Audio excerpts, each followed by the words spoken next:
Yo, what is up everyone? Welcome back to the channel. In today's video, I'm going to show you guys how to avoid common Fundbox application mistakes. Now, many business owners get denied by Fundbox not because they're unqualified, but rather because of avoidable mistakes. So let me walk you through the most common ones and how to prevent them.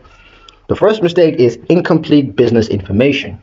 Here you want to ensure that your application includes your legal business name, your EIN or SSN, as well as accurate business start dates and of course correct industry classification. Missing or inconsistent information can delay or derail your approval. The second mistake is not connecting a valid business bank account. You must link a business checking account, not a personal one. You got to make sure that it's active with regular business transactions. Also that it's been open for at least 3 to 6 months. This is Fundbox's main way of verifying your cash flow. Mistake number 3 is the weak or irregular cash flow. Now, Fundbox evaluates revenue consistency, so don't apply if you had recent negative balances or if your account shows large gaps in income. Now, if possible, just wait until you have 2 to 3 months of solid inflow.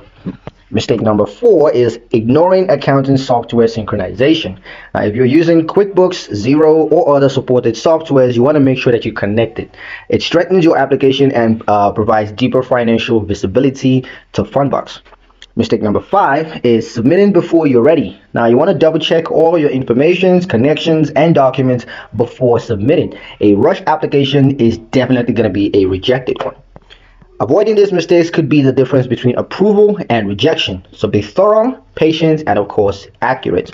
And that's pretty much it for this video, guys. Hope you liked it. Hope you found the information here useful enough. If you did, like, share, and subscribe for more helpful tutorials. Thank you guys for watching, and we'll see you in the next one.